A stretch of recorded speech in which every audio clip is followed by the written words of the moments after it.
Webcam microphone up close. Webcam microphone up close.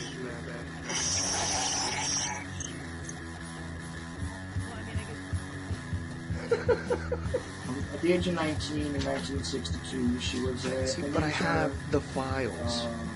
You know, I read this stuff at the National Archives, and I read these other things. I said to myself, how can that be possible? The brain, you know, pistols and frontal slab of choice, I don't know that the internet, professional wrestlers, and not Jesse Ventura style. It doesn't matter where the information comes from as long as it's real. It doesn't. It's hard to get real information because seriously, they don't just read these two sources whenever I try to prove out. You know, it's not. If you expect your government to tell you the truth, you're going to be sadly disappoint another one of these things.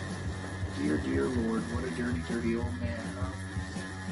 Really can't be serious. Is this really want things to be more hooker, eruptions, whatever? Really? Allegedly broadcast live from Pima Region 2. Within the borders of the formerly united and currently occupied states of America, we bring you the Ochelli Effect.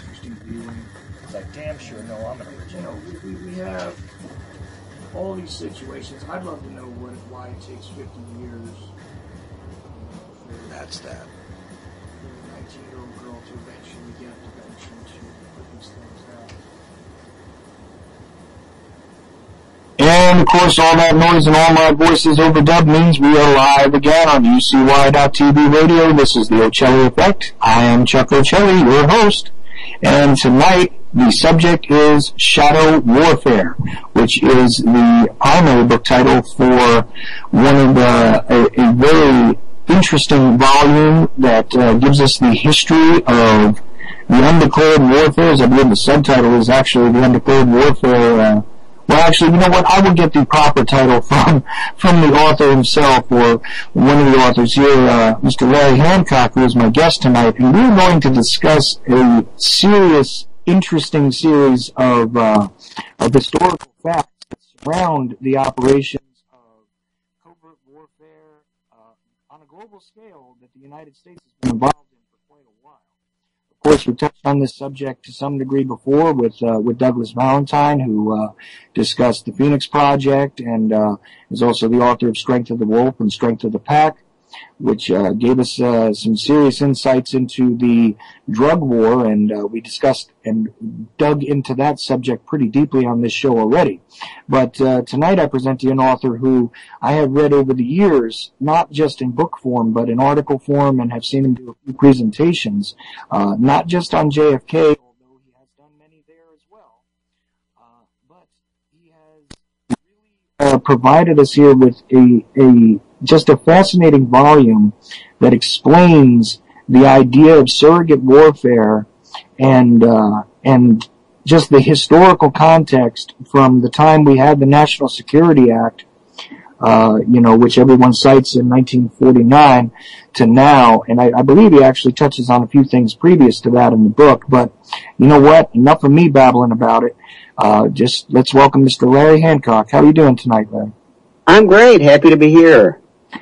I'm so happy to have you on tonight because, as I said, you are one of the guys that I have always looked to, because everything that I've ever seen you present has always been very logical, very well thought out, and you don't participate in the hyperbolic language that a lot of people do seem to get themselves, involved in when it comes to subjects like this. And this is one of those kind of subjects that can easily be turned into an inflammatory thing. I think that you take a really realistic and balanced look at the history of these types of actions, and you always have. So I find it really fascinating that we're going to discuss this subject tonight.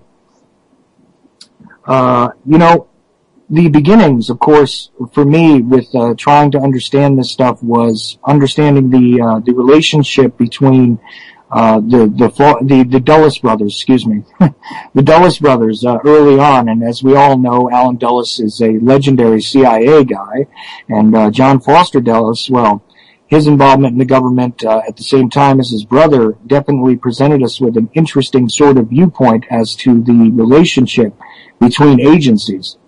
I wondered if you wanted to start there or if you wanted to start earlier. The floor is yours, sir. Well, great. The Dulles brothers do provide a great starting point because the dynamic between they and the president is sometimes really fascinating and establishes the point that with every administration and every president, there are 2 or 3 of the president's most trusted aides that tend to swing them either in the direction of overt military action or covert action. And one of the things that's fascinating in starting with Eisenhower as a military man, you might think would be inclined towards overt action. Fascinating thing is if you really examine the operations and dig into them, General Eisenhower did far more covert operations than virtually any other American president. And the first President Bush, who had been a CIA director, did far more overt military operations than any other president. So I'm not exactly sure what the dynamic going on there. It may be simple as like, well, I tried the one way, let's try the other way, but historically that's a truth that most people miss. And as far as the Dulles brothers, John Foster Dulles probably had the seminal effect on Eisenhower. Eisenhower's native tendency was to be overt, to identify a threat, to identify an enemy, and he would have much preferred to go to Congress, get Congress's endorsement, and send American troops if he thought it was necessary. And the first example of that probably in his administration would be in Indochina, where he really wanted to form an international coalition and intervene militarily against the insurgency in Indochina and support the French. And he gave John Foster Dulles that task, and Foster Dulles just really couldn't pull it off. And Eisenhower said, well, okay, if you can't give me an international coalition, then, go to Congress and get Congress behind me and we'll send in the troops. And Foster Dulles tried that, and that didn't work either. So when that was all over, it's like, well, okay, John, we're calling your brother in.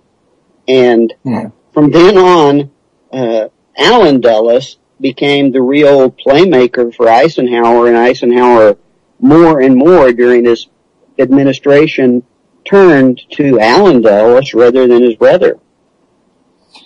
Well, right, and I think it's interesting to note that, most mainstream historians don't really view the Eisenhower administration in this way because it just seems as though, I don't know, the character, say, of the presidency in retrospect ends up being almost like Eisenhower was a very standard sort of, wouldn't get his hands dirty with this kind of operations, kind of guy. This is the impression that most historians seem to leave when they give the accounts of the Eisenhower administration, and a lot of them seem to say that the real ramping up of the covert actions began with the Kennedy administration.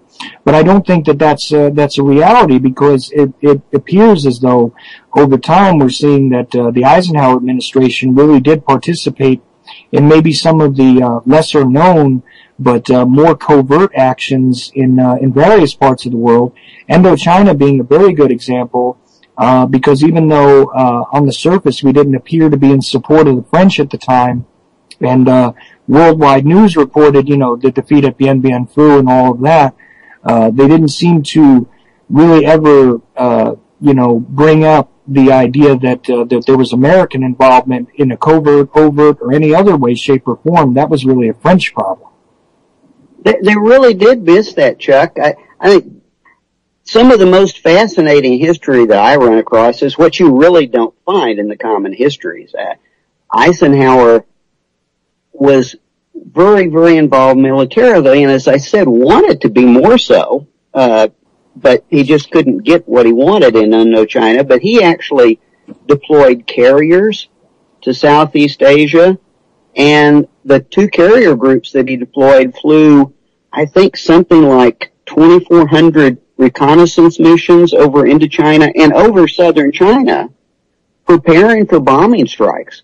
That's what he was really hoping to do to support the French, especially once they got locked up in Dien Bien Phu. And that just didn't happen. So it didn't get any coverage. It didn't really get any coverage that he actually ordered a major military airlift using the U.S. Air Force, taking weapons and armaments out of Western Europe to fly to Indochina for the French, or that he deployed actually maintenance troops Indo and China. That's not the part of the picture that you get for Eisenhower, but that's not untrue for many of the presidents. Harry Truman took an immense amount of political flack for not opposing the communists in China. And one of the major political hits that his administration took was that he was weak on China.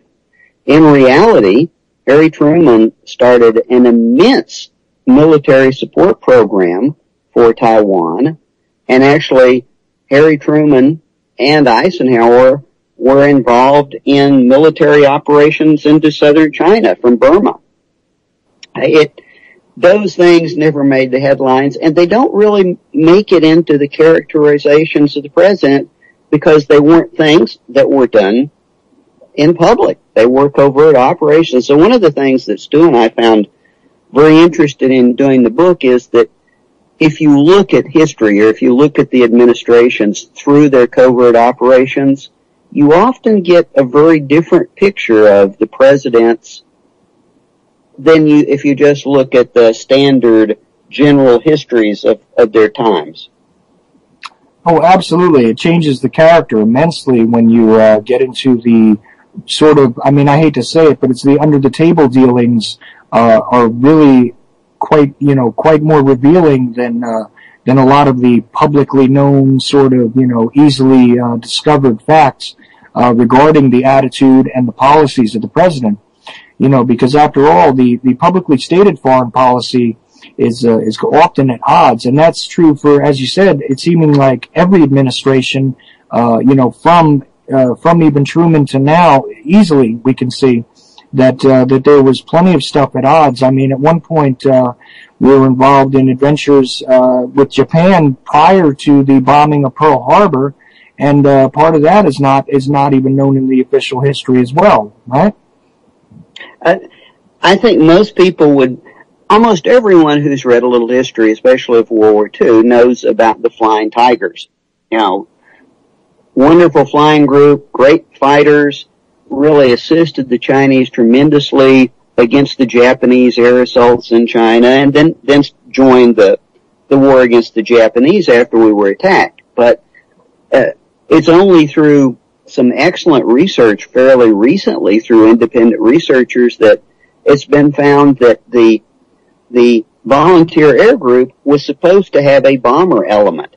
And President Roosevelt very much hoped that he would be able to covertly support airstrikes against Japan out of China, and in doing so would essentially turn the Japanese public back inwards, very much as the Doolittle raids did early in the war. It redirected them, and he was hoping that would happen. And actually, in December of 1941, the bomber crews for the volunteer group were in the process of flying out of San Francisco across to China. The effort had been delayed probably for a better part of the year, simply because the British were getting all the bombers rather than the bombers going to China. And that delayed the effort, but it was a fascinating preemptive strategy to divert the Japanese. Everyone knew that they were preparing to move south. The attacks of 1941 were really no surprise at all, and it was really a question of, would you just wait to deal with it, or was there any way to interdict it? And Roosevelt really gains the title for the first covert action president of the modern period of history for that effort, which failed, but he gave it a shot. Oh yeah, and it's not to say that every covert action or overt action succeeds, obviously, but it does change the landscape a little bit because, like you said, you know, the reason why those bombers didn't make it to the Flying Tigers initially is because those types of resources were being diverted for the English, because at that time we were engaged in that type of battle there, and there wasn't really enough to go around, but as you said, they were just about ready, and I only heard about this recently myself, that they were literally getting ready to fly off of the West Coast. I didn't know it was San Francisco, but I knew that they were going to depart from the West Coast to go to China, and the Flying Tigers were going to be supported by the bomber group. That would have changed things drastically as well, but instead we had the Pearl Harbor attack, and it did change the face of the war as far as the public was concerned, but as you said, it was no surprise to those that were actually in the know.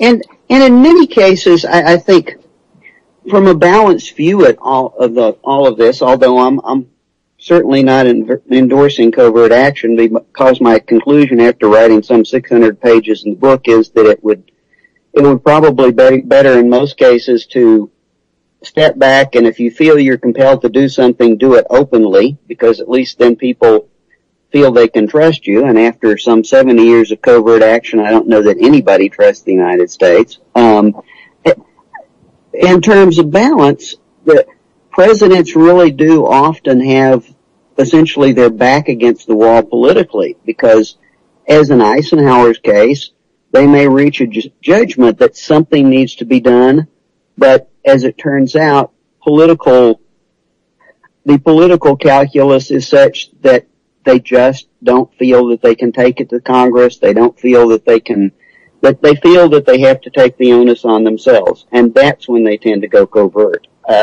One of the fascinating parts about, though, you mentioned earlier about, there being a split in American policy.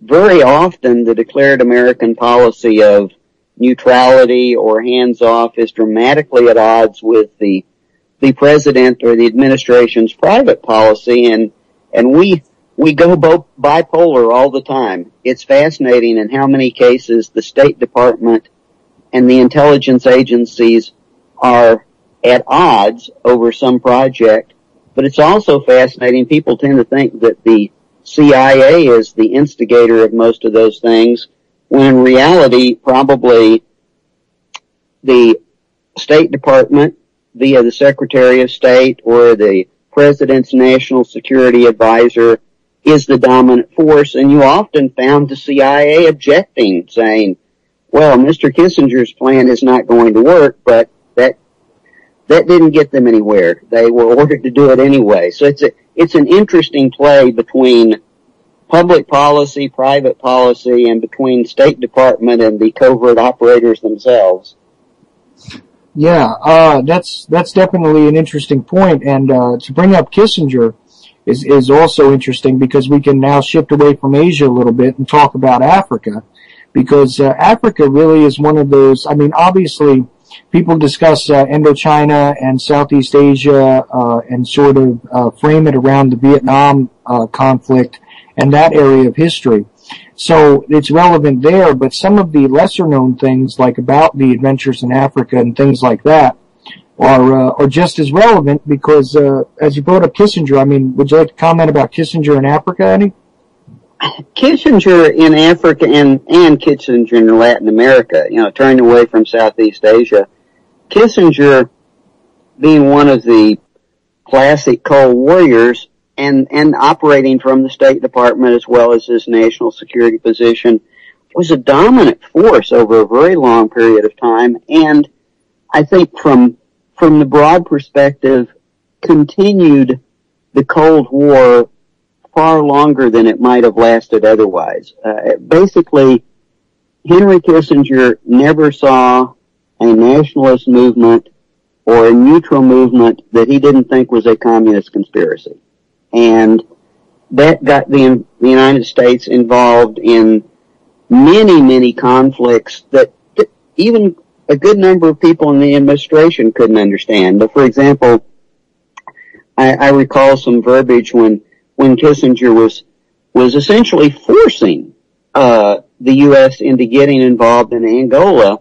One of the participants in the meeting said, how could you possibly think that an intertribal conflict in Central Africa has anything to do with the national security of the United States of America? There was no good answer to that, but we forged ahead anyway. The only thing that limited it is Kissinger, being a pragmatic person, figured that he couldn't get enough money from Congress to really fight a full-scale war there. He could only get enough money to try to slow down what he felt was the communist insurgency, and that's what happened. And it turned into an absolute debacle. But Kissinger did that around the world. One of the probably the biggest ventures that the United States got involved in, based on Kissinger's orientation towards global geopolitics, was the Southern Cone in Latin America, in South America, where Kissinger just literally felt that any progressive movement, any liberal movement, any land reform movement was a symptom of communist expansion, and that led him to support, endorse, and move along with virtually every South American dictatorship. And although the United States itself didn't become militarily involved, it became what you would call an enabler to a counterinsurgency program that was probably ended up being the most brutal in history. Successful, but with hundreds of thousands of casualties. And I think it's, you mentioned Valentine, you mentioned the Phoenix program earlier. The Phoenix program resurfaced in South America as Operation Condor. And Right. Kissinger's essentially foundation work led to Operation Condor, which went extremely rogue to the point that the dictatorships in the southern countries began to conduct assassinations around the world, including the United States. And I think Henry was so embarrassed about it that he wouldn't even warn the people that were being targeted, even though his U.S. intelligence had a list.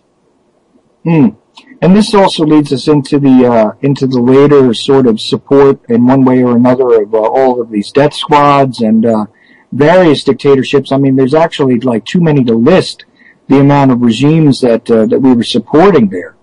I mean, people have heard about the rough times in El Salvador and some other Latin American countries, but I mean, in a way, this sort of laid the groundwork for the whole, sort of Iran-Contra thing that would come later in a way, didn't it? Well, it did. It laid the groundwork. I mean, here's how it laid the groundwork. Basically, matters got to the point where, especially, let's go back to Angola for a minute. Congress began to realize that the administration was not playing straight with them. And it's a fascinating story because essentially Kissinger had this covert operation going in Angola, and it was fairly low profile, pretty expensive. Some congressmen knew about it. They were promised the fact that there would be no American forces on the ground and all the equipment would be routed in. It would all be very deniable. Well, a congressional subcommittee chair for Africa decided to take a trip over to Africa, tour some countries, see what was going on, and orders were issued from the CIA and from Kissinger's State Department offices to be, I guess, non-cooperative would be kind of a subtle way of saying it. And the fellow started going around, and nobody would talk to him. State Department people wouldn't talk to him. And it quickly became apparent that Congress was being lied to, that there was an operation going on to a level and an extent that was being covered up. he came back, and in the process of the next year or so, essentially that whole program was disclosed. It became obvious that Congress was being lied to, and that led to Congress's sort of one and only major effort through that decade to put some oversight restraints on covert operations, and to some extent that they did. However, later, when we got involved in Nicaragua for the second time, after Congress had kind of gotten its back up and said, no, you're not going to provide lethal aid to the Contras, we're not going to fund that, don't do it. Well, again, the president's advisors and the president determined that they really needed to do that, but if Congress wasn't going to fund it and wasn't going to fund it legally and use the CIA to do it legally, they were going to do it anyway. And that led to probably what has been one of the most dangerous periods in American history, where you actually found a presidential administration, a CIA director, Mr. Casey, along with Reagan, along with people like North, people like Haig, who were dedicated to doing what they felt needed to happen in direct confrontation with what Congress wanted, and in general with what the American public wanted.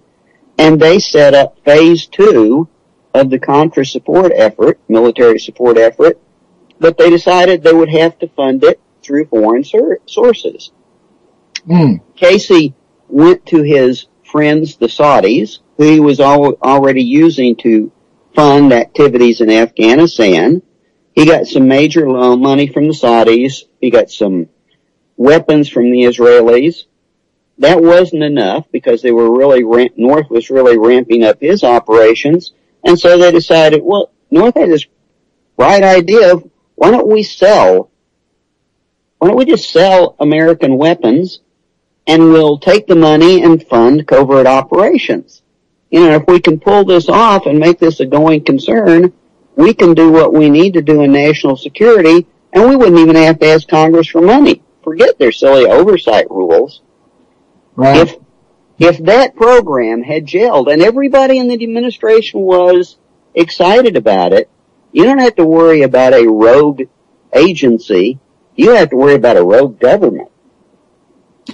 Well, yeah, and then on top of it, you have the idea here that once the intelligence agencies sort of become creatures of their own, and they can begin to feed themselves and support themselves, then they begin to act in ways and with agendas that have really can end up leading to having nothing to do with U.S. interests as our country stands, whether it be the publicly stated foreign policy or even the privately stated foreign policy. So you end up with these sort of intelligence creatures that, and Iran-Contra is one very good example of it, but there are many of them where corporate interests ended up playing bigger roles than the intelligence agencies did even as well, right? Yeah, and for that you can step way back in time. It's back to the Eisenhower administration as an example, especially in Latin America, I would say. One of the circumstances of there was during the 50s and the Eisenhower administration, there were just a host of nationalist movements going on in Latin America. Africa came later. They kind of started in Latin America, but the problem there was, and I'll relate this to more contemporary events later, the administrations, this is not long after World War II. There's not a huge intelligence apparatus. If you look at the early 50s, you don't have anything like the intelligence community or the intelligence complex that emerged later in the decade, nothing like what we have today. So, possibly innocently enough, a lot of the information that Eisenhower would get and people in Washington get comes from their commercial contacts. Now, that's not, on the face of it, not necessarily evil, because commercial contacts always provide you with good open source, and they provide you with open source intelligence. Let's strike the good on that for a minute. Mm-hmm. The point is, they provide it in terms of their own interest and their own view. And one of Eisenhower's major influencers at that point in time was a fellow named Sam Cummings, who his history goes all the way back to Southeast Asia, and we explore it in detail, but he happened to be a legal advisor and consultant to none other than United Fruit.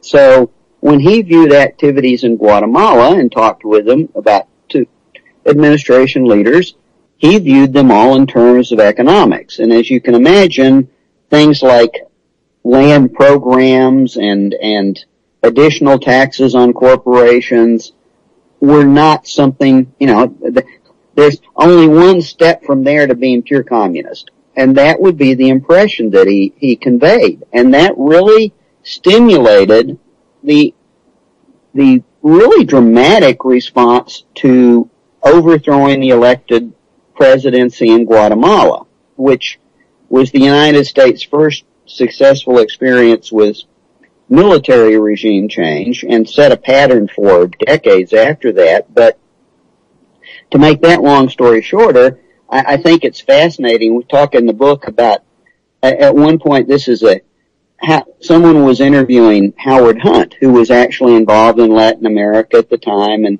had been in charge of the Mexico City CIA station for a short while. And Hunt was really annoyed by how things had gone on in Guatemala. He was assigned to the Guatemala Project because, in his view, the president should have been listening to he and the CIA officers in making his decision, but Eisenhower was making his decision based entirely on what Cummings and the commercial interest were telling him. And Hunt just was really upset by that sort of thing. So I think it's a good illustration of how the influencers for a particular policy aren't necessarily who you think they are.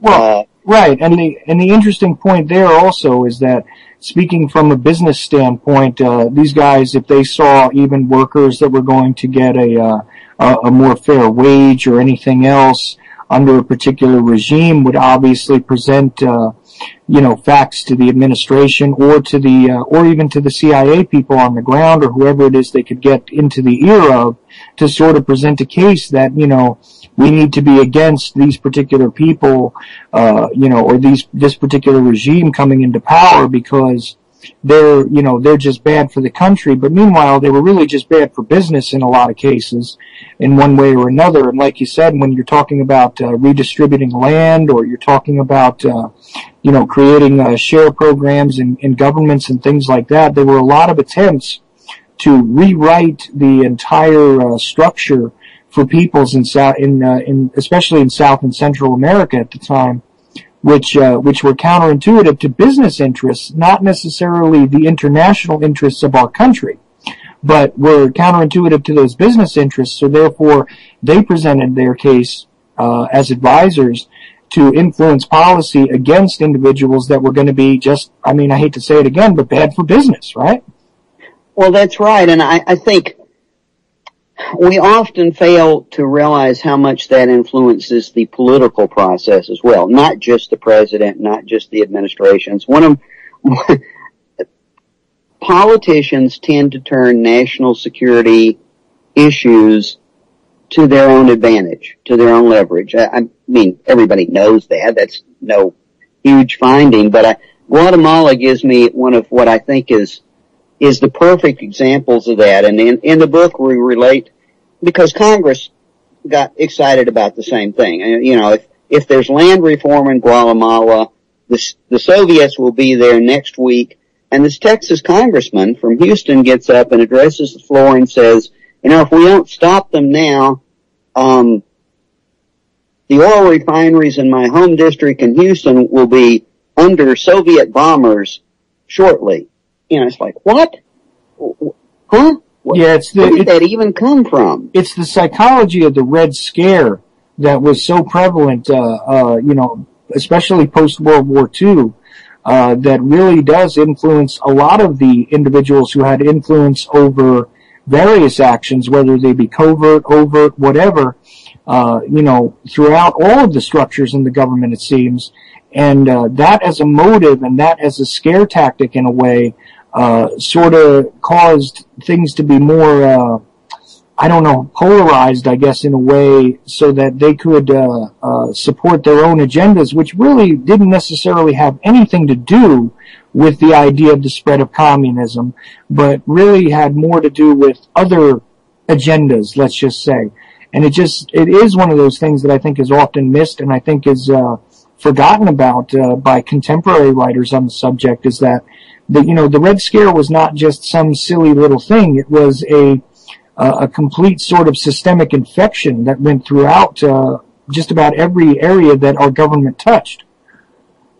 And everything was interpreted in that vein. It's like a set of filters. It's like polarized glasses. You began to see everything in that context. And even intelligence people do. This is kind of a war story out of the Guatemala experience, but at one point in time, the Navy intelligence and the CIA were tracking a shipment of quote-unquote weapons coming out of an Eastern Bloc country to Guatemala. And everybody went, oh, well, okay, this is the first stage. The Soviets are arming them. Guatemala is going to become the spearhead of Soviet expansion in South America. So they trailed the ship. The CIA tried to sink the ship. That didn't work. It unloaded its cargo. The CIA tried again to actually sabotage the train that was carrying the cargo after it was unloaded. That didn't work. Eventually, the point was that intelligence assets on the ground got to get a good look at what had been in that shipment. And the shipment was just a hodgepodge of war surplus equipment, including railroad cannons, and a whole set of stuff that totally useless in the context of any kind of fighting in Guatemala or anywhere else in South America. And the bottom line is the poor Guatemalans had got some kind of a deal, and the Eastern Bloc nation just dumped all this war surplus on them, made a decent profit, and you had the CIA director going to the president saying, oh, this shipment of arms is final proof that we need. We've got to launch this program because, whereas if they had waited for a little bit more intelligence, they would have realized that the Guatemalan military was not a threat, but possibly had a very inept purchasing organization. It sort of drags into my mind the idea of, the Iraqi regime getting a hold of weapons of mass destruction, and they definitely had weapons of mass destruction, and it really was just poor intelligence that led us to that conclusion. Exactly. The one lesson we seem not to be able to learn is, we do, it's just, I guess it's human nature. You listen to people that are saying what you want to hear, and you listen to them more than the other folks. And we never seem to have picked up the point that when we're working with insurgents and revolutionaries and people that want to overthrow a regime, they will tell us anything they think that will make us help them, and are probably, in most cases, very poor sources they may be good sources of raw data, but very poor sources of actual human intelligence in terms of any kind of analysis of what they're saying, because they're going to put it in their own terms. And your example of Iraq is a perfect example of that. The administration wanted to hear that there are weapons of mass destruction there, and so that's what it was told by the people it was working with. The same thing happened in Cuba with the Cuban exiles. Right. They were dedicating to getting rid of Castro, so they're pretty much going to say anything that's going to line up the USA to be more active. And we do have not so much the agency itself, because as we've seen with Iraq, if you dug deeply inside the intelligence agencies, you had a lot of analysts saying this stuff is no good, this stuff is questionable, whatever. But up at the top of the food chain, with the vice president and the essentially neocon conservative faction that was using the intelligence, their interpretation was the one that counted. And I do sometimes have a bit of sympathy for the CIA analysts that tend to get overridden by the folks at the top of the chain. Well, yeah, this is true because, what happens here is that it just seems to me, and I may be wrong about this, but quite often the raw intelligence data should be trusted, but the analysis, when it begins to, sort of drift into the area of analysis, if they don't consider what the perspective of the person giving the analysis is, or what the asset or assets are giving the analysis is, then they are not considering exactly how it's being skewed for that agenda particularly. So what happens is they lose sight of the actual meaning of the raw data in that way, and basically the raw data becomes useless unless they can pare it back down to the raw actual facts that are being given to them. And it just, it does seem to happen over and over again. Well, and one of the reasons I think it happens, Chuck, is, intelligence analysis obviously requires a lot of training, a lot of on-the-job training, a lot of skill. When you take that data and you shoot it past the trained analyst and you give it to the vice president or the secretary of defense or the national security advisor or even the president, these folks really don't, they weren't trained for that job. They were elected or appointed into their office. They're politicians. They just don't have the professional skills to analyze data. So what happens is they tend to interpret it in terms of what they're already thinking, where the analyst spends, 24 hours a day beating it back and forth and beating against other analysts and trying to peer review it and critique it. What happened with Iraq, and has happened more than once, the data gets taken away from the analyst, taken to senior national security folks, to the National Security Council, and they really aren't necessarily qualified to interpret it. Well, the sort of devil's advocate answer to that would be that generally you can't trust the agenda of the intelligence agency asset who is supposed to be trained to interpret it. And I can understand that from a certain perspective, but at the same time, it does seem as though more than one sort of lens is required here. If the agencies have kind of grown a bit out of control in some ways, and the thing is, you can't trust them to simply operate, as autonomous creatures in a way. And I know I keep using that word creature. I'm sorry, but I just see it that way because quite often what we discover is that when you look for who has the reins of control over a lot of the assets, whether they be on the ground or they be the analysts or anyone else, it seems as though quite often there's no answer to that question, as if there is no control. And and my turn on that would be that at that point the whole process becomes politicized. It's because I was talking about the analyst sitting at their desk with photographs and signals intercepts and electronic intelligence. Mm-hmm. You have to be realistic. By the time this all gets up to that person's, fifth level boss above them before it gets to the CIA director, the CIA director is political. It's a political appointment. Right. There have been occasions where political or CIA directors told presidents things presidents didn't want to hear, but in more cases, they tend to go along with what the president's looking for. It's kind of like the attorneys general. When the president asked an attorney general of the Department of Justice for an opinion, these people are pretty smart at the time. They're pretty politically sophisticated.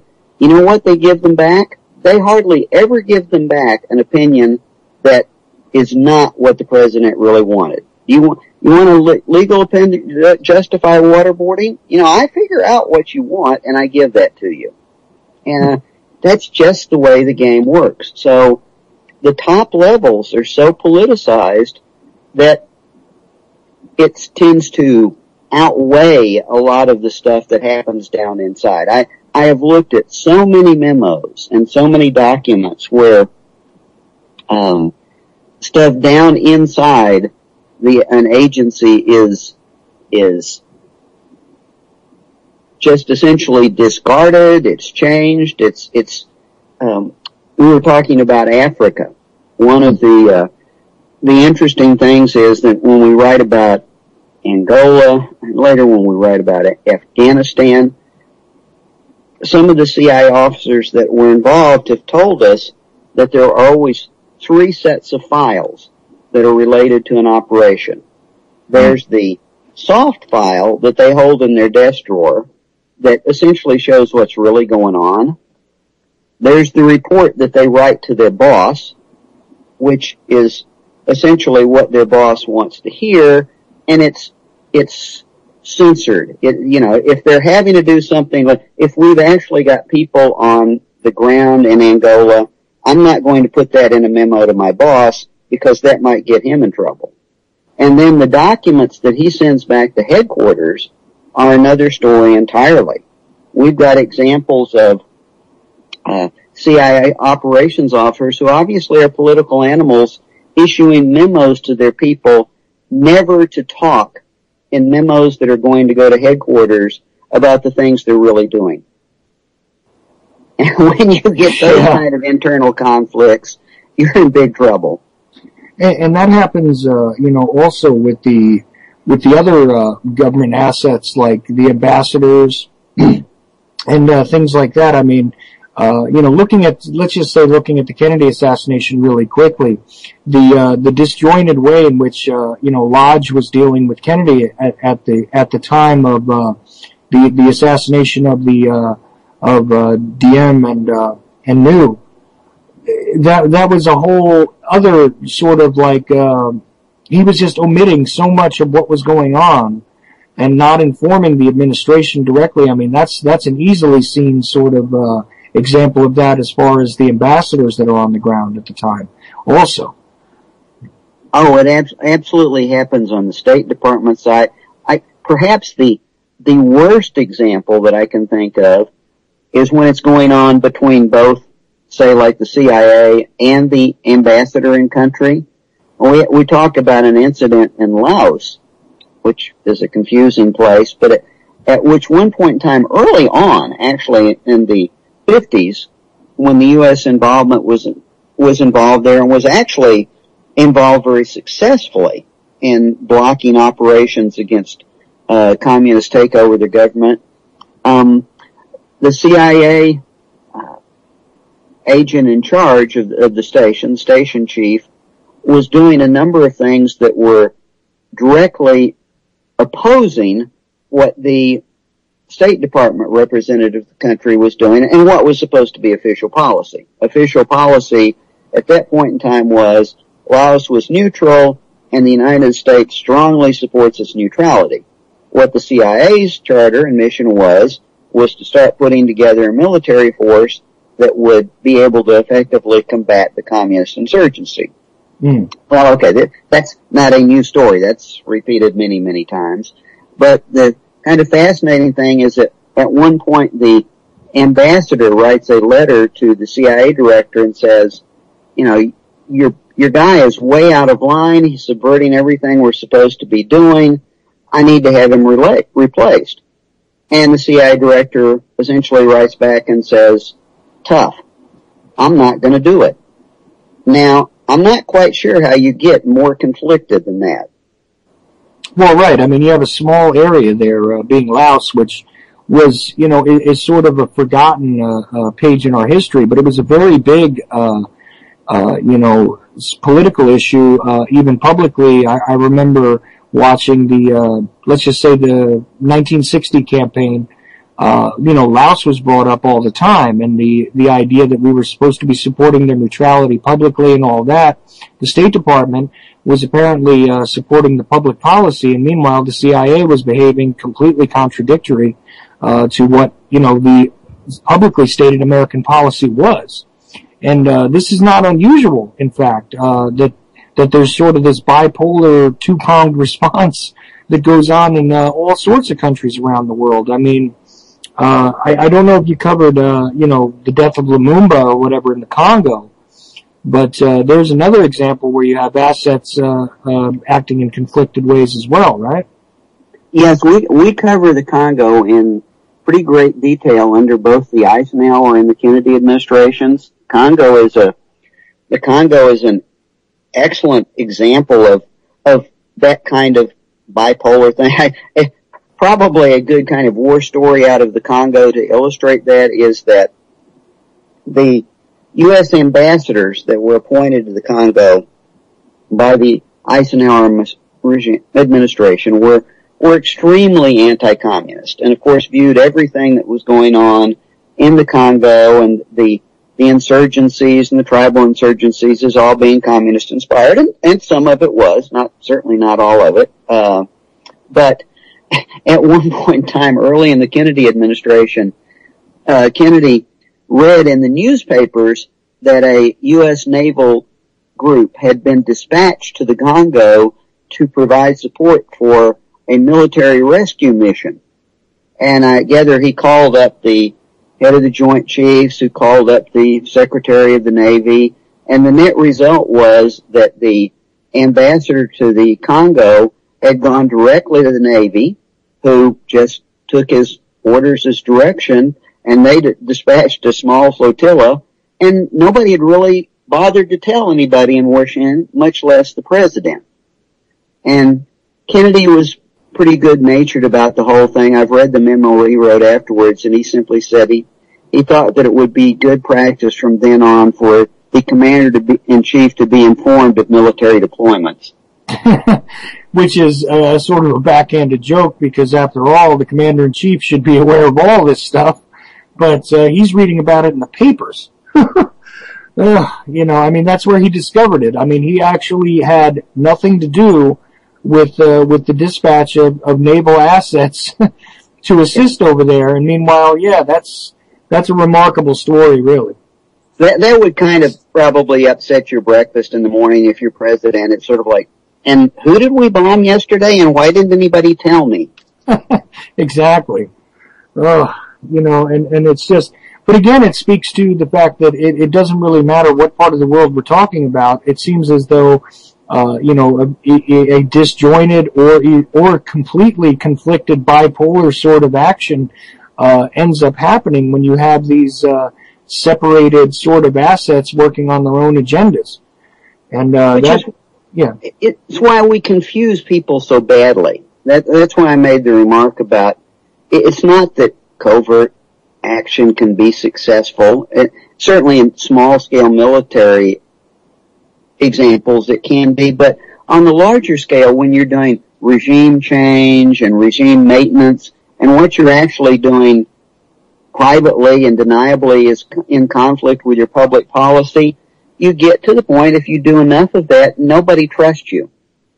And that's really what has happened to us over time. I mean, people at least, if Russia invades somebody, it's kind of like, okay, that's what Russia does. Nobody's confused about it. You just kind of expect it from them. From us, you're not exactly sure. Yeah, it's almost like even when we extend the hand of friendship publicly, a lot of countries don't trust us, and there's a reason for it. And that this is actually the reason. And this gets us into, some interesting stuff like how people are not really aware how early we were, involved in Vietnam. I believe, I find this anyway, that during discussions of Vietnam, a lot of people don't understand that there was a great deal of covert action which was taking place there long before we started, ostensibly putting boots on the ground in a way. And they don't understand that it's really an ongoing, and we spend a huge amount of time on this in the book, they don't really understand that essentially Vietnam, the North-South Vietnam thing, and the Laos was all essentially an extension of the French Indochina War. People would be shocked to show. I know when I was in college, during the Vietnam War, we would have been shocked to know that Ho Chi Minh had actually gone to the Eisenhower administration and said, look, if you will agree to support me against the French and help them get them out of here, I will declare the country as neutral. We don't like the Chinese. We've never liked the Chinese. And Eisenhower didn't like the concept of neutrality anywhere at any time and just totally ignored the man. Yeah, that's an interesting point, that the idea that the Ho Chi Minh regime wound up becoming our enemy of sorts in that conflict, mainly as an extension of the fact that we were in support of the French, which is just, again, another example of us really not following through with our publicly stated policies again, because neutrality should have been something that would have been embraced by us at that point. But probably would have been by Truman. Truman's policy was a little different. People would be shocked to know that Ho Chi Minh actually had his life saved during World War II by an OSS team that parachuted into the jungle because Ho Chi Minh's forces were doing a lot of rescue for American pilots that were being shot down. They actually parachuted in. He was extremely ill, treated him, and most likely saved his life. So there's a continuity in this whole thing that gets lost. The mere fact that there was a North and a South Vietnam was never supposed to happen. It only happened because the U.S. did not want to accept a popular vote, thinking that the country might go socialist or communist, and did not sign the Geneva Accords, and essentially started setting up the South as an anti-communist government, and was conducting covert operation in the North as the two countries were being, or as the two areas were being isolated. But again, the lead into this thing was much more complex, certainly than I think any of us appreciated during the 60s. No, certainly it was just sort of presented as our need to combat the spread of communism, the need to reject the inevitable sort of domino effect that would happen in that part of the world, so that we didn't want to have yet another continent pretty much facing us in opposition. This was pretty much the idea, it seemed to me. But at the same time, we didn't act in that way. And if we had embraced, say, if Truman or Eisenhower had been able to create a good alliance with Ho Chi Minh, we would have again avoided the entire Vietnam conflict and our whole adventure into that part of the world would have looked entirely different had we simply embraced that position of neutrality.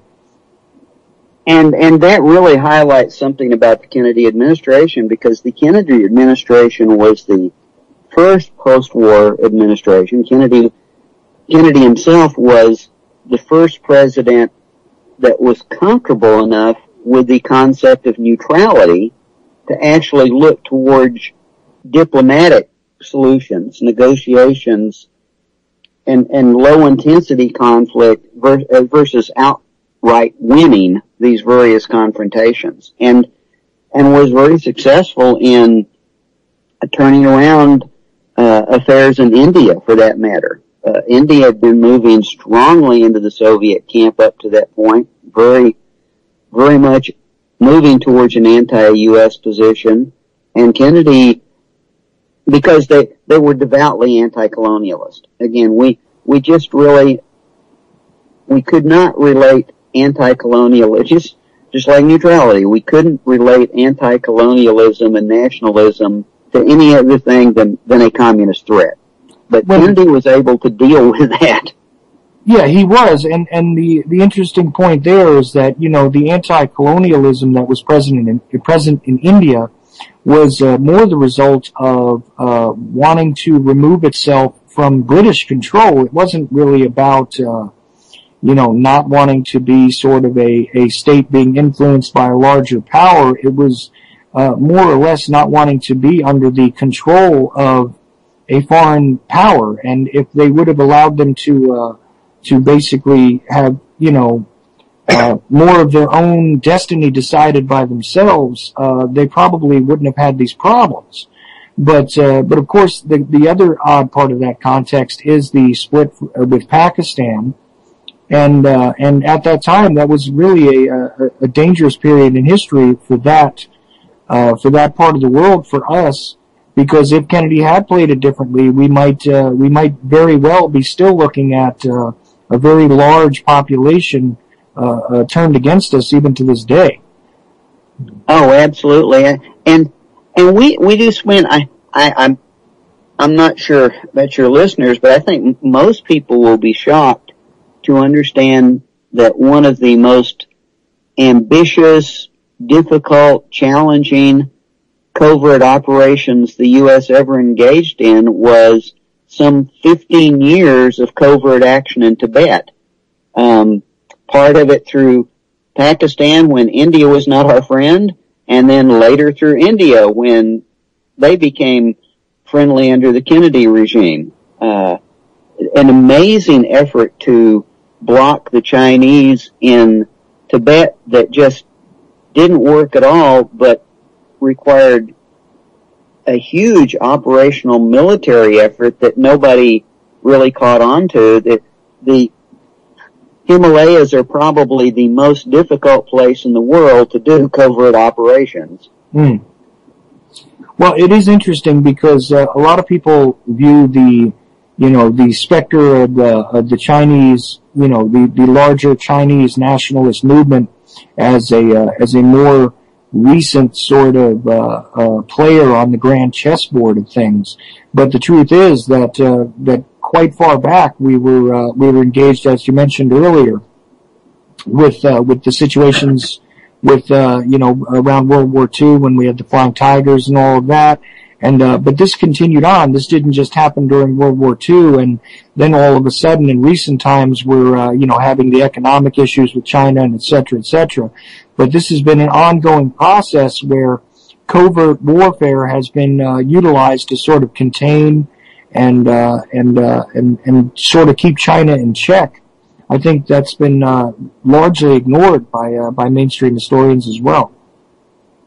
And I wouldn't support what the Chinese did in Tibet, but I guess the point is the Chinese over the years had every reason to come to believe that we would militarily impose them. Not only did we spend a huge amount of time and effort supporting the Republic of China when they moved on to Taiwan, at one point in time they were operating a 200,000 man military unit back on the mainland, and we were supporting it. We constantly supported them with air and sea supply, with a huge training organization. But we not only supported them from Taiwan, we supported their forces on the continent. And during the Korean War, we actually supported an invasion of southern China, the Yunnan province, out of Burma. But the really dicey thing about it was that A, we denied we were doing it. B, we were doing it with Republic of China military forces inside Burma. The Burmese were totally opposed to the whole thing, and the Republic of Chinese forces were a major problem with them, especially because they were taking over the drug trade. And we just got caught in the middle of it. But we actually had some boots on the ground in those incursions into China. So it's not like we were totally, not involved with China from a military standpoint. Right, we've been engaged with them for a long time, really, but it hasn't been, the widest spread public knowledge that this has been going on, but it's been going on literally since World War II, as far as I know, and even previous to that, there's indications that we were involved in some way or other. You mentioned the Republic of China, and the evolution of what has gone on there up to now. I mean, what would you say about the idea that only in recent years have they become sort of a threat to us, while meanwhile we have been engaging with them all this time, really? I think we looked at them again as part of the overall Red Scare that you mentioned earlier. Mm-hmm. We tended to see all of this as a monolithic communist conspiracy. And one of the things that really frightened us was that communist insurgencies seemed to be able to take over governments and regimes far beyond the Soviet borders. Initially following the war, we just figured all of this was, Soviet machinations, like in Eastern Europe. It was really the Red Army. But when we saw this sort of thing happening far around the world, as in China, the suspicion was that somehow it was all integrated, all coordinated, and was fantastically efficient and effective, because we just couldn't see it in terms of the individual political activities that were going on in the country. It had to be a monolithic threat, and when so many of them began to turn, then it just scared us to death. So, but the organic reality of it, though, is that it wasn't this monolithic threat that they perceived. In some cases, it was just the organic result of throwing away other control mechanisms in favor of something new. I mean, it was just sort of like, look, the old political system didn't work. Let's implement this. And even though it was somewhat relatable to the Soviet bloc in a way, like you said, the original sort of, let's just say, intelligence on this was that it would spread, by virtue of, the connected areas, and they could sort of, march into a place and make their case for their protection and alliances and things like this. But in some cases, even though it did seem similar to the Soviet-style government, it really wasn't as a result of, of the spread of communism per se. It just was kind of a similar, construct of government. Well, and I think getting back to what we were talking about in terms of a filtered view earlier, our tendency in the time, especially in the 50s and 60s, was to be very, I guess you would say, establishment organized. Well, we're still recovering from World War II. That had been a terrible conflict. And in terms of foreign policy, we're pretty conservative. We liked dealing with regimes that we knew. We liked dealing with regimes that were in power. Insurgencies are messy. Revolutionaries are messy. Who knows who you can trust? And we just had this tendency to do what I call regime maintenance. If there was a regime in power and it said it was anti-communist, they were our friends. And we would support them. It didn't matter how corrupt, how dictatorial, how bloodthirsty. They just had to kind of wave a flag that said, we hate communism, and we lined up with them. Whereas the Soviets, on the other hand, tended to go for the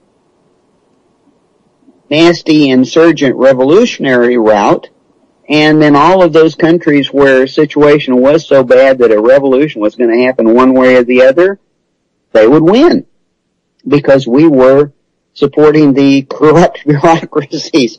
It was the false concept of the enemy of our enemy is our friend.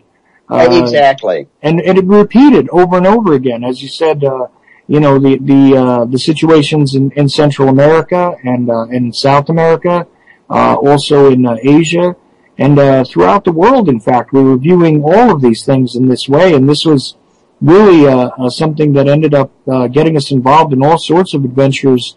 With we were sort of making alliances and making friends in a way with many different regimes and political factions that we had really no business whatsoever becoming in bed with. You know what I mean? It just seems to speak to me that way. Sometimes we're agonizingly gullible, and we are now paying for our sins in more contemporary fashion. You literally can't be more gullible than we were when we got involved in Afghanistan.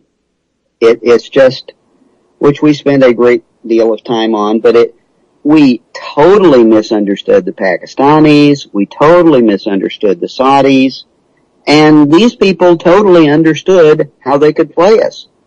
And they did successfully. And it's agonizing to look at the documents and the correspondence and realize how badly they played us in the growth of the radical Islamic insurgency and the growth of the Taliban. The mere fact that any government agency would agree to a concept to not even have your people contact the surrogates that you were supporting and have it done all through a third party, it's just, you can hardly look at that without shaking your head. How could obviously intelligent, supposedly worldly sophisticated people like CIA Director Casey have possibly done that?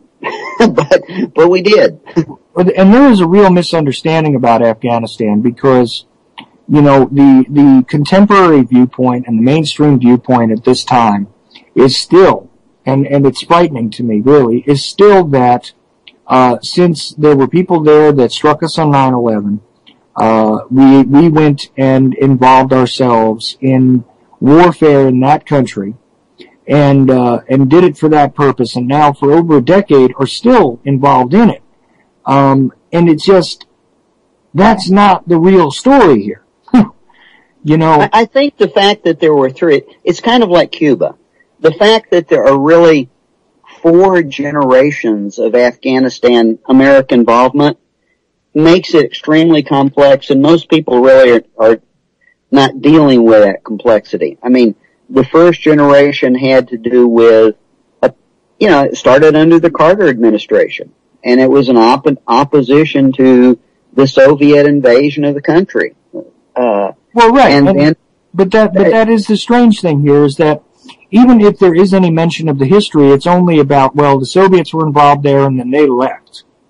And when they left, this, power vacuum, came into being, and therefore the Taliban rose up, and that's it. And then September 11th.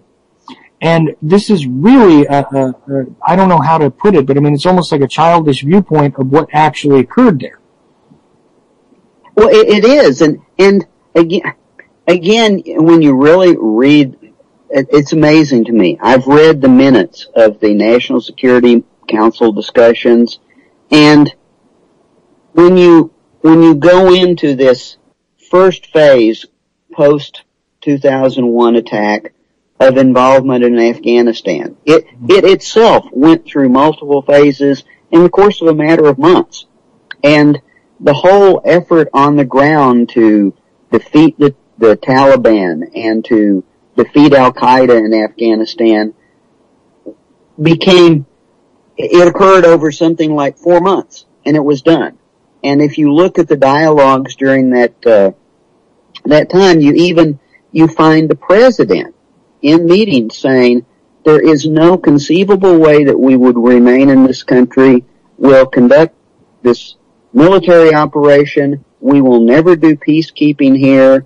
We will never do regime building here. That's not what this country does. And you read that and you go, what happened? When did the space aliens show up and change this policy? What happened? Well, yeah, and we're right back to the bipolar sort of action. And here's an obvious point about it, is that, the original intent was to go in there, remove the Taliban, remove the Al-Qaeda, whatever your viewpoint is, the insurgency, the radical Islamic training camps and all of that, and that was supposed to be the goal. But what we end up with, on the other hand, is a decade-long adventure. And And it certainly wasn't planned to happen that way. It evolved that way. I will say right now that the CIA special operations teams, the military operations teams that went in and essentially did that job over a 4-month period, often in direct opposition from what they were getting out of Washington and from CENTCOM, from Central Military Command, was a magnificent display of courage, success, etc. These guys are as good as anything you saw during World War II, but they're in and they're out. And then it becomes something totally different, and that they can't even understand themselves. Well, you see, here's the thing, and I know I'm going to disagree with you a little bit here, but it seems to me as though, post-Korean War, we have been dealing with an overall need to continue warfare, like the brushfire warfare kind of, without discernible objectives, without discernible exit strategies. And this has become, it has repeated itself so many times, it doesn't appear as though that it's symptomatic without a cause, and it seems as though that is part of someone's agenda here. I think the system does feed on itself. And the system continually finds new enemies. There's no doubt about that. There is a military-industrial complex. And beyond that, and we discuss this in the book, there is an intelligence complex. And they have become a self-driving force. And sometimes self-conflicted, it's true, but I would say that you're right. There does seem to be something that keeps pushing engagement. And engagement not in, I will tell you, the classic way of going about all of this has been, from the U.S. perspective, has been something called military assistance. You found regimes that, for whatever reason, you felt you were supporting, good, bad, or indifferent, and then you just provided military assistance to them. You didn't try to rebuild them. Regime building is something relatively new. Military assistance, military support, have decades-long experience. Counterinsurgency has a long track record. But what we've gotten ourselves to in Afghanistan and Iraq and that regime-building exercise, there had to be more to it than that. I'm not normally conspiratorial, but somebody was making money off that. Well, but it seems constant, right? It's almost as if, and I do mark it at the time of the Korean conflict, but it just, that's where it becomes obvious to me that there is a need to perpetuate and to continuously come up with some sort of other boogeyman. Look, I wouldn't speak to it if it wasn't right there in front of me. It just continues to rise up. But this is my opinion, obviously. Well, it's just, yeah. I agree, Chuck. And it's sometimes I'm quite a ways into another book at the moment that looks at the other side of the picture. Shadow warfare is about covert and deniable warfare. I'm doing a book on surprise attack, which studies our intelligence work, our threat identification, all of the things that have gone on from the World War II to contemporary time in terms of what we considered to be threats and how we reacted to those, how we planned for it. And there clearly is the sort of common thread that you're talking about there. Just to give you an example, how it can feed on itself. I don't know if you're old enough to remember back in the bomber crisis and the missile crisis back early in the Cold War, where there was a period in time under the Eisenhower administration where we convinced ourselves that the Soviets had this huge bomber force and we were going to be attacked at any time. If you're part of the duck and cover crowd as I was, this was just an accepted fact. It's a little before me, but there was an idea there that but I'm aware of it because, having studied it some, and also having studied the propaganda films and the stuff that they showed in the schools and all that, there was legitimately an idea in the United States that that at any time the large Soviet threat could sort of attack us by surprise, and they were sort of an overestimation, it seems, of the might in a mechanized way anyway of the Soviet army, the Soviet military in all forms. It seems as though we sort of overestimated their size, strength, and technology.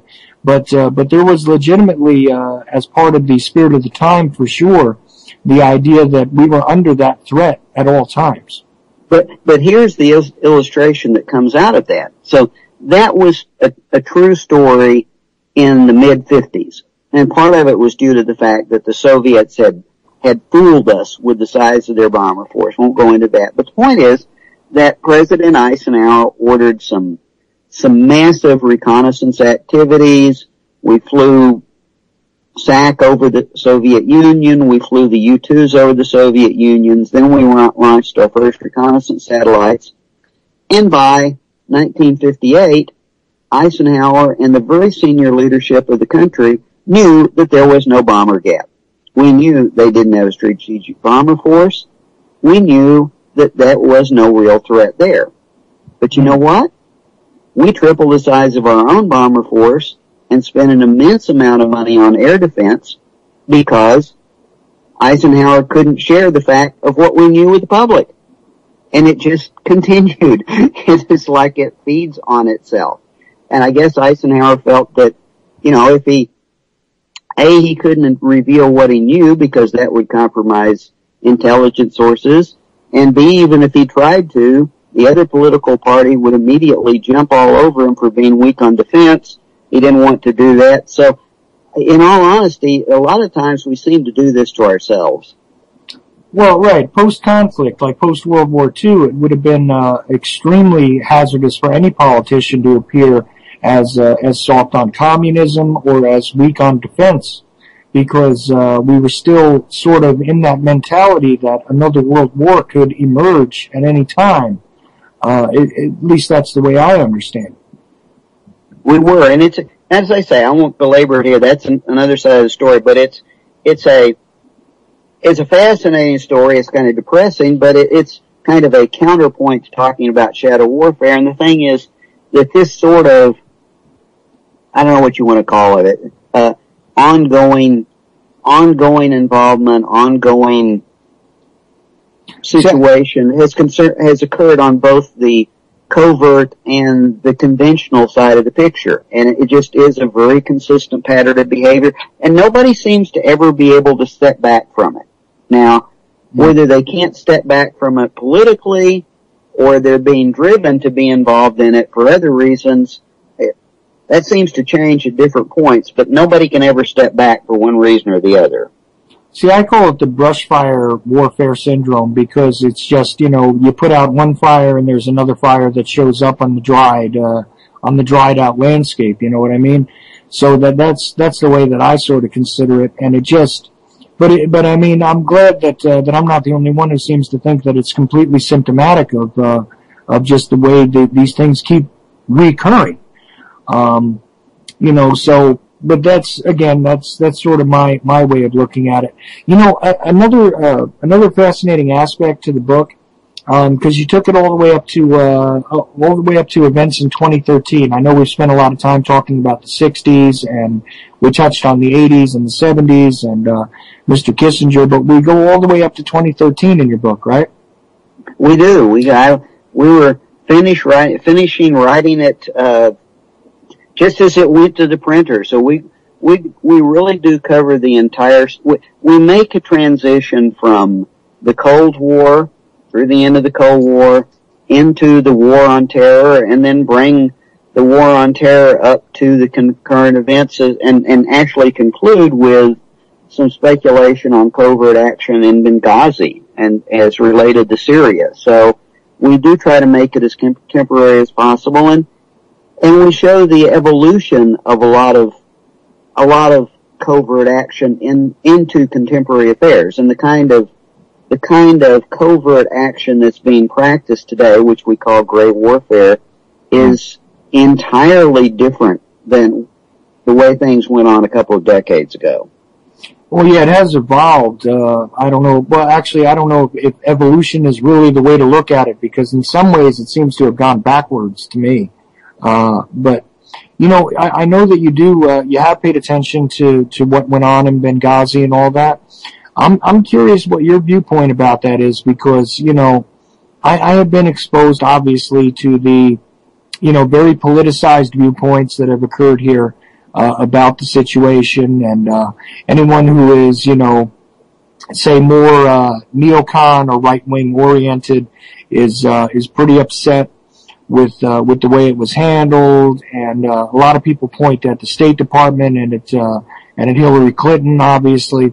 But I mean, what did you come to about that particular situation? I know you said you speculated some, but I think there's enough data so that part of it is not speculation, and we try to take a balanced view. But one thing I'll say off the bat, I'm willing to make a bet that that Congress is organizing a new congressional review of Benghazi, and I'm willing to bet that when they prepare their interview list, people they're going to take statements from, they will not take statements from any congressman involved in intelligence oversight.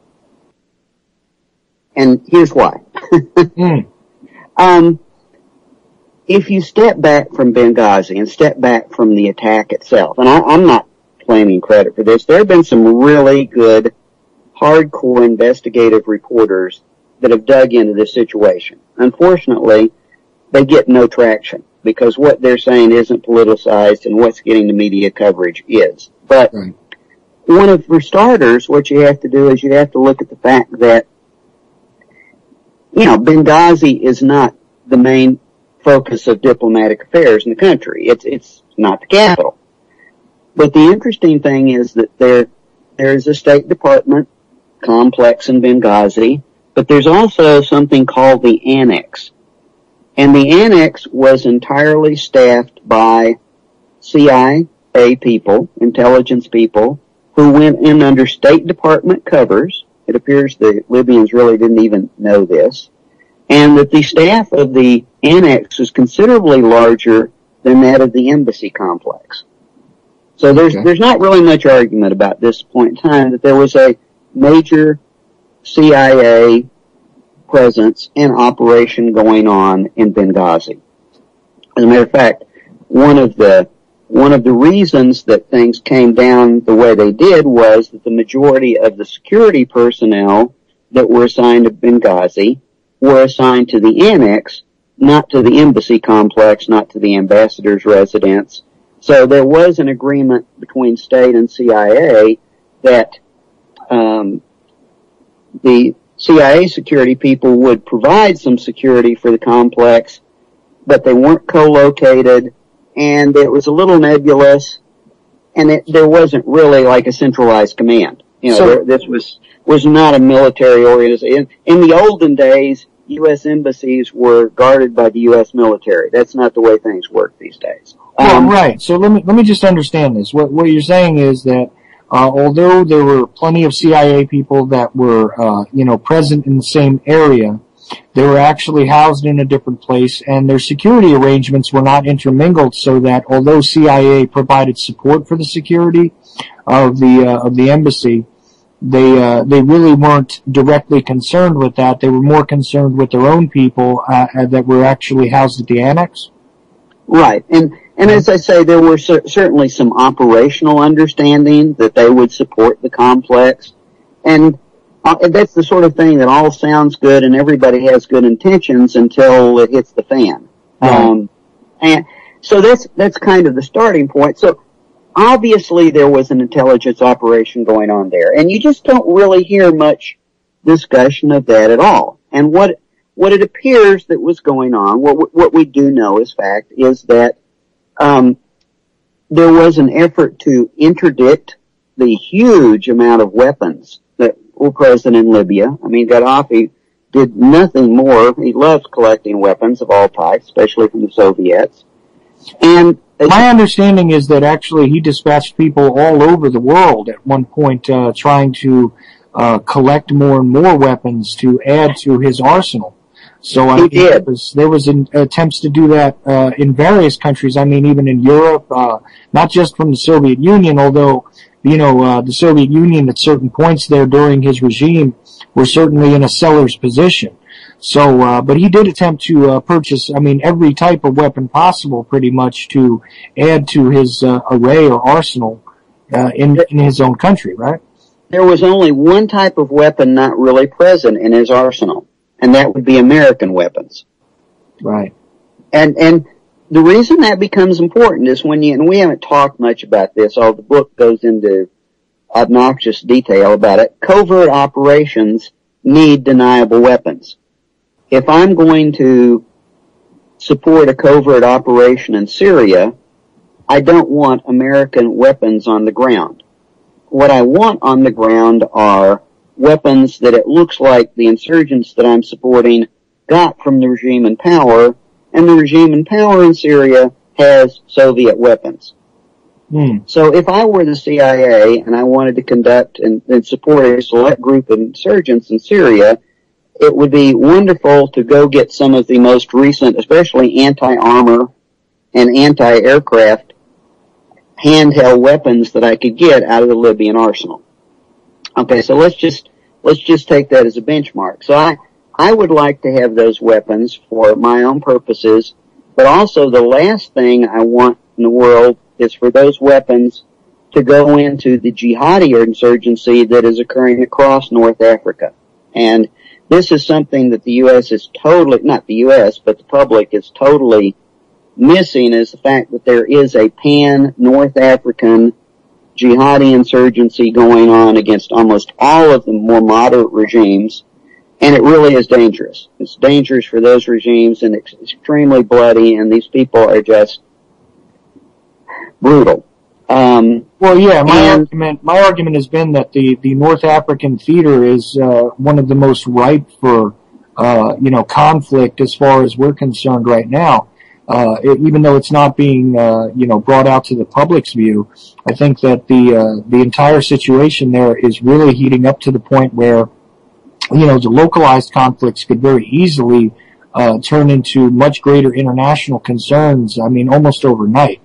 So yeah. And the funding for it is the real dangerous thing about it is that is a pan-national movement, and it is supported by some of the same charities and the same non-national entities that became very adept at this in supporting the jihadi insurgents in Afghanistan.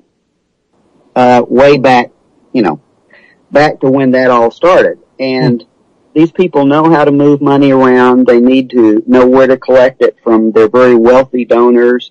And that is fueling a lot of what's going on. The bottom line is the folks that were looking to overthrow the government of Mali had money. And they had more than enough money to buy any weapons that they could pick up in Libya. And we really wanted to stop that from happening. So there were several known things going on. There was a lot of traffic going on. There are certainly concrete reports that we were trying to interdict that traffic, keep it from going to people that we didn't like, and get it to go to the people that we would prefer to support.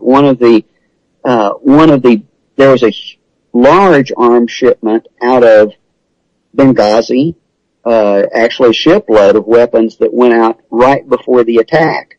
And it went to Turkey and on into Syria, and there's every evidence that that shipment was facilitated by the personal connections that the U.S. ambassador had made with the Libyan insurgents, who he'd been closely worked with when NATO supported that insurgency against Gaddafi. Right. So we have a lot of covert activities. There's a reason for all these CIA folks being in Benghazi. And as covert activities, they're using State Department, they're using diplomatic covers.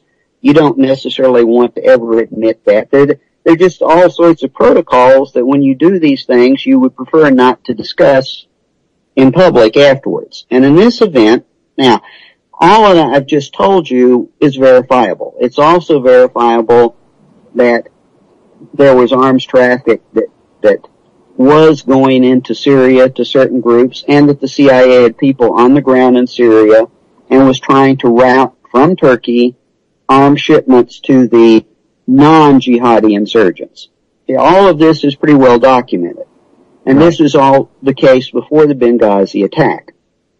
The Benghazi attack is also, if you check the records, did definitely have Al-Qaeda involvement. Certainly there was probably a cover to that, but if you look at the attackers that actually went into the compound with the right types of explosive charges and went directly to the ambassador's residence, it's pretty clear that they had a very specific goal in mind, and that was to kill the ambassador. And they did so. And they were targeting the ambassador, and the speculation that one might have then would be that they were aware of the American effort to keep weapons away from them, have his involvement in that, and that they felt a strike in Benghazi would disrupt everything that we were trying to do. And it did, because the shipments out of Libya suddenly stopped after the Benghazi attack. The shipments into Mali accelerated, and you had the U.S. and France both involved because the government of Mali was almost overthrown by a jihadi insurgency advance to the capital. All of this happened after Benghazi. Also, after Benghazi, you find suddenly that the weapons that are going into Syria are coming from people that are routing them to the jihadi forces. And suddenly there's just this surge in power, and suddenly the jihadis are taking territory and influence away from the Syrian nationalists. It gets very complicated. But the point of that whole story is that if that sort of covert operation was going on, it's very likely that the president had issued a secret finding to certain congressional oversight committees. And it's also just accepted national security practice that nobody is going to get up in front of a congressional committee and spill their guts on all this. And what strikes me is so amazing is that the political agendas that are being pursued seem to be totally unaware that covert operations drives national security, and people don't talk about these things. Instead, that's translated into some kind of a plot, certainly, and I could talk about that. The actual attack itself was not handled appropriately for several different reasons. One of the reasons is there weren't prepositioned forces in place, budgets had been cut, things should have been done that weren't done. There's ample room for blame, but that's a separate question. That's where you do an inquiry and say, okay, we screwed up, how do we fix this part of the equation? But that's only part of the equation. Is that a long-winded answer? No, it's perfect. I was looking to hear exactly what you said. So, the reality though to me, and I always find this remarkable, whether we're talking about, earlier commissions or we're talking about these oversight committees, quite often the most remarkable thing to me is that people actually believe that the truth is going to be unearthed by these oversight committees and by the congressional, subpoenas and all of this other stuff. And realistically, in my opinion, no less. In open session, right? I mean, where we can actually look at the public responses from people. And you got to be kidding me! I mean, I realistically look at this and say, even if we go with the, the sort of right-wing agenda that's going on now, where they are really anxious to see if if Hillary will be called in, if other people are going to be called in and questioned about their participation in this stuff. Let's be honest for a moment. How much information is Hillary Clinton really going to have about the situation on the ground there? I think not much, because a whole lot of this stuff is designed from the get-go to be out of the realm of anybody's thoughts on the ground here.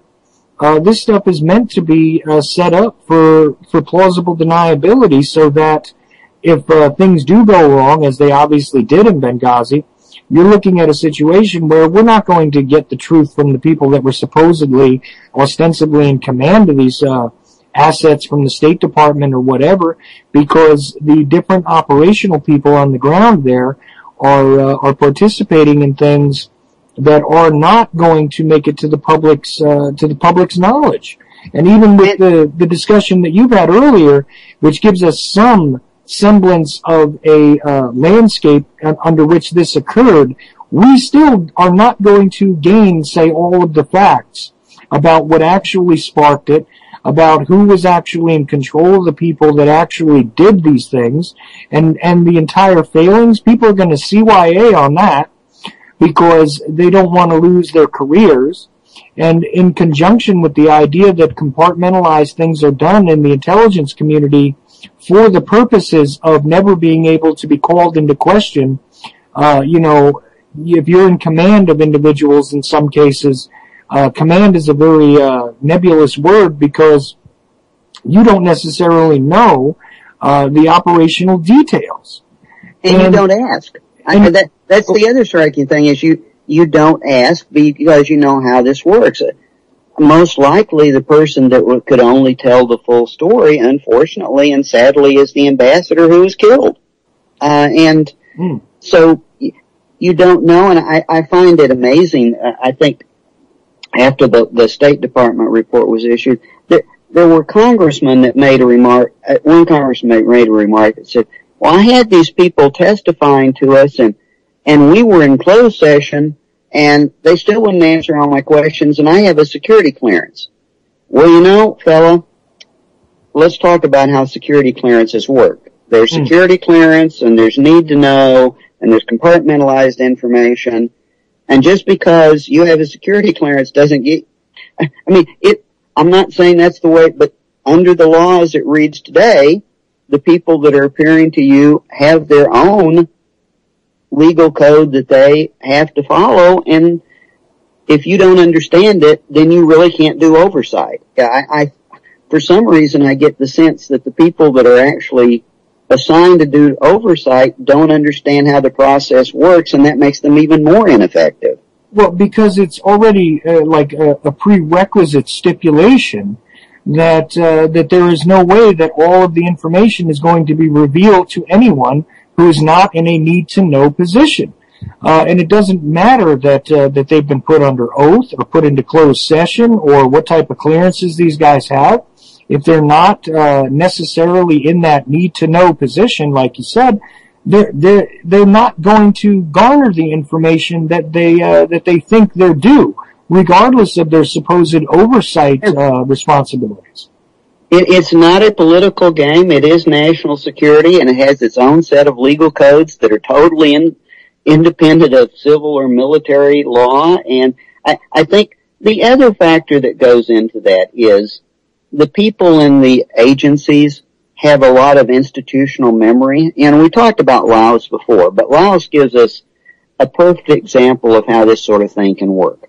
The U.S. was essentially, even though its position in the 1960s was neutrality in Laos, the ambassador to Laos and the CIA were waging full-scale warfare in Laos. I mean, there's nothing. When you're staging B-52 raids into a country, you've got to consider this as warfare. Well, the CIA actually was informing the congressional oversight committees. It was briefing Senator Symington, who was head of one of the committees. They actually brought the head of one of their insurgent armies, the Hmong, to Washington, introduced him to the senator, told the senator what was going on. The senator made a trip to Laos and was given a guided tour, including a visit to the Hmong headquarters. So they're openly sharing all this information, playing the game just like they're supposed to. Simon comes back, doesn't say anything, and suddenly stories about Laos begin to hit the media. And the senator stands up and says, well, that's terrible. I had no idea any of this was going on. This is just, they're rogue. We got to get them under control.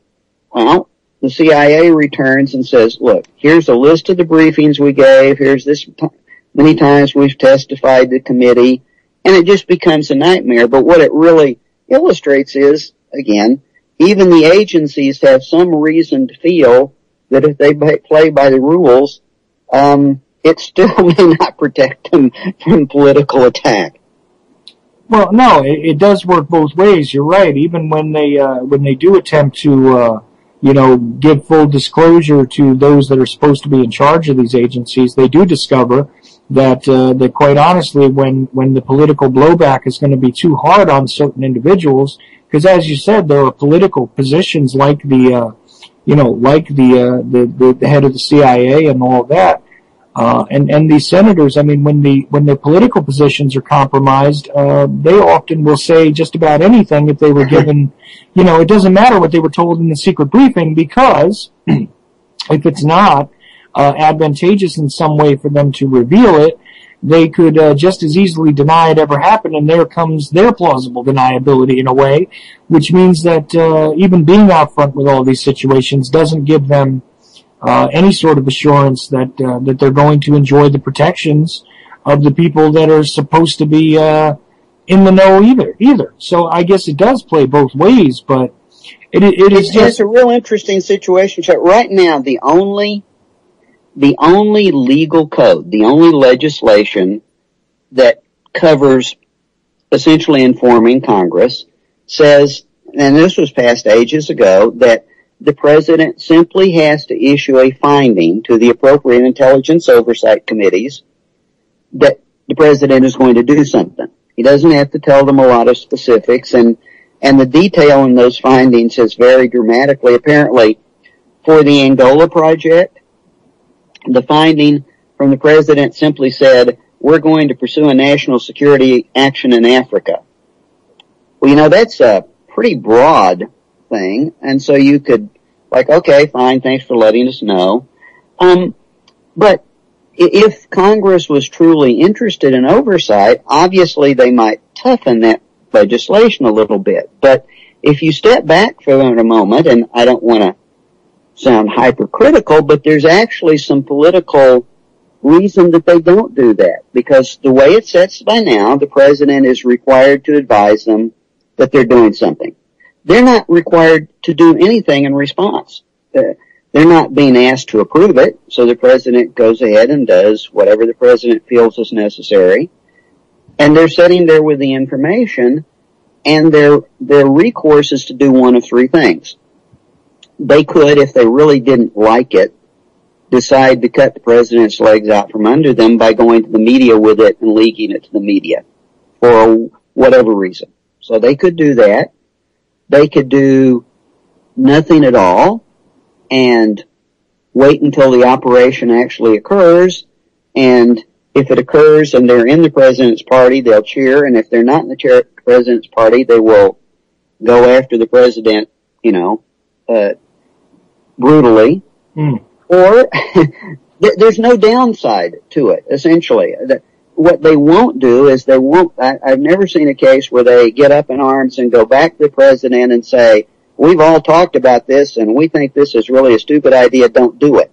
And they don't do that, and the only way I can figure out the reason that they don't do it is things are much safer for them and offer them much more political leeway under the current system than passing any new legislation to really put teeth in the oversight.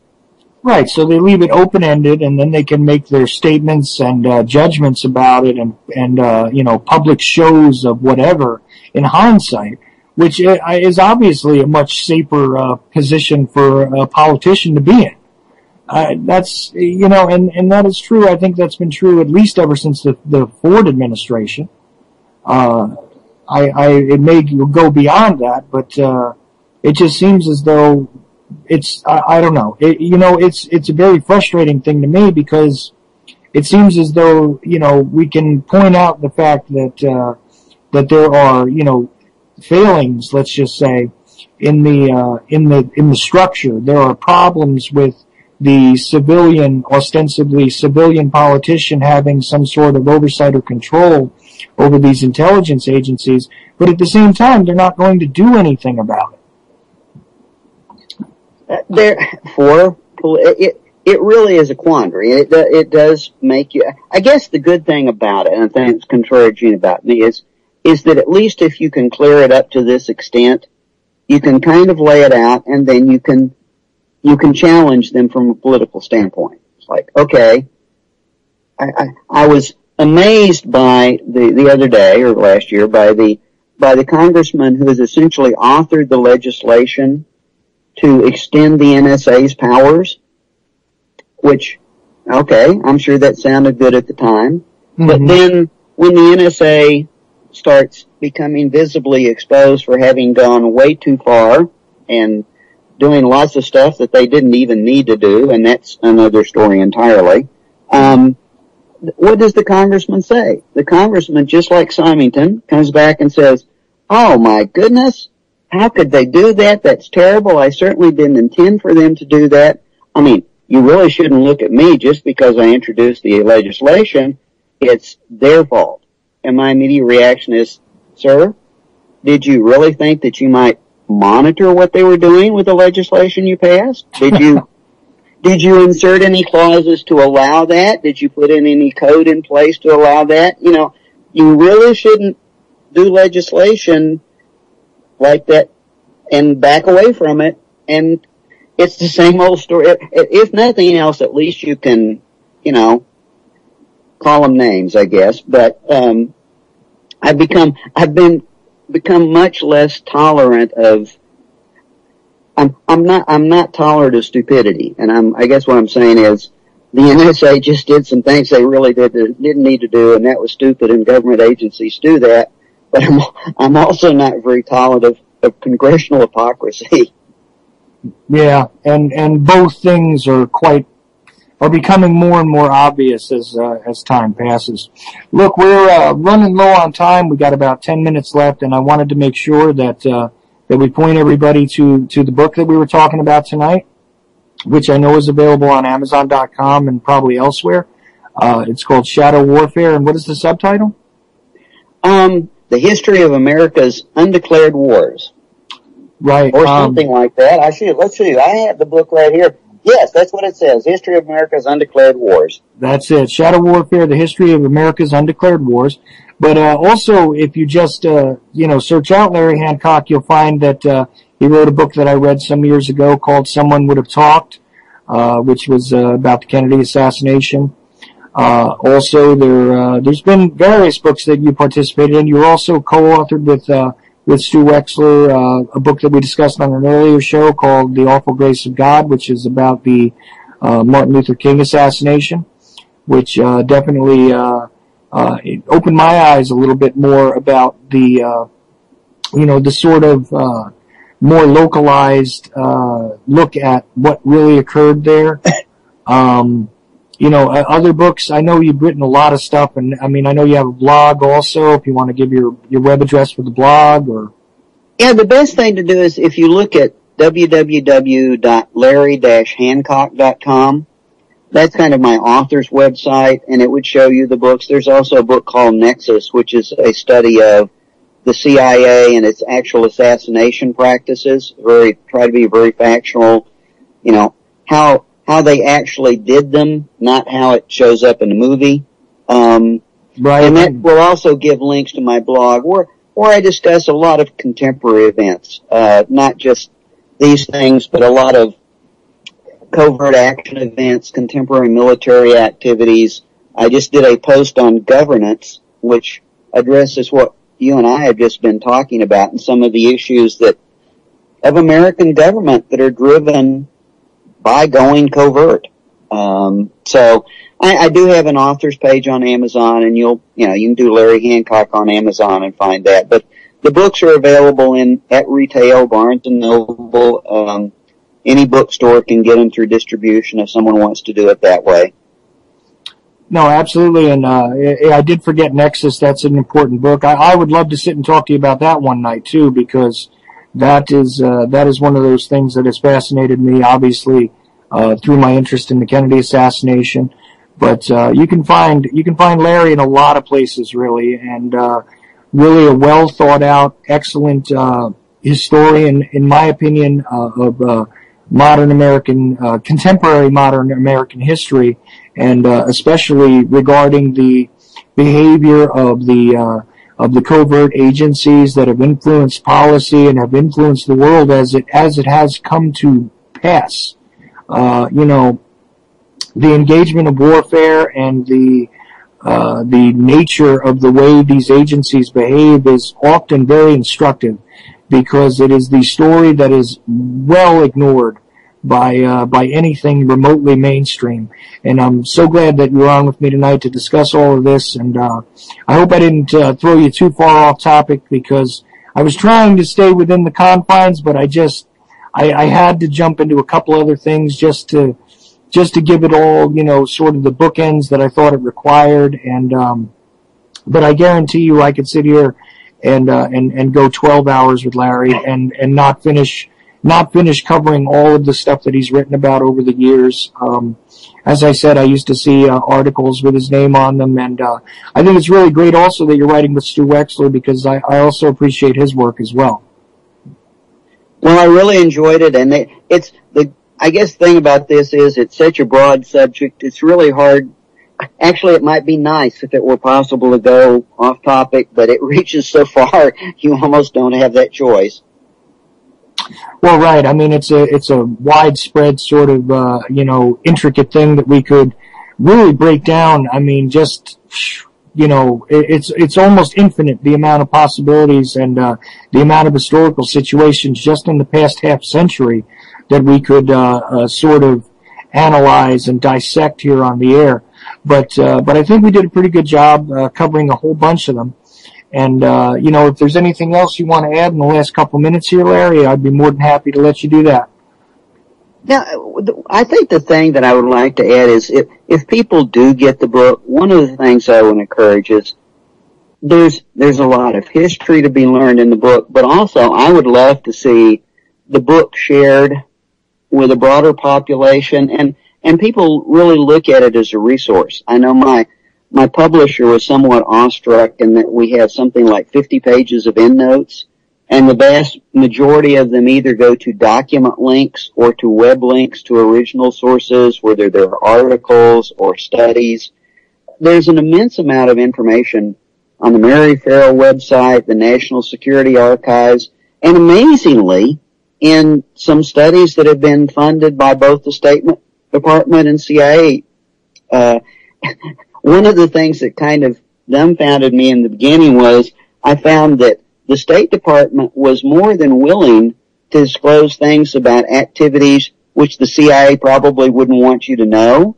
And in turn, the CIA is willing to do studies on things that the State Department might be happy for you not to know. You can find out things in CIA materials about State Department meddling in Africa, especially under Kissinger, that State had originally issued and now has pulled back because I think they're too embarrassing. But the book really is not just a book of history, it's also a resource. And I would love to see it used as a resource in college courses, special study courses, and for people to think of it as a resource. And of course, as I said before, I'd love to see some congressmen read it as well. Definitely, and it's very instructive. That's an extremely good point. I'm glad that you got to that, is that quite often when you want to see what the CIA is participating in and their documents sort of lead you to a dead end, sometimes you can turn to another government agency, this is kind of the benefit of that bipolar sort of positioning we were talking about between State Department and CIA sometimes. When you begin to dig into the documents, if you do go look at the contemporaneous stuff from the State Department and in the later reports where they analyze some of these things post-mortem in a way, you'll find that quite honestly, they end up giving you more information on the other agency. And vice versa is also true. Like you said, the CIA, documentation provides you with some interesting insights into State Department's operations and their participation in this type of thing. It's one of the advantages to an open society. These people protect each other, but Larry, we're all out of time.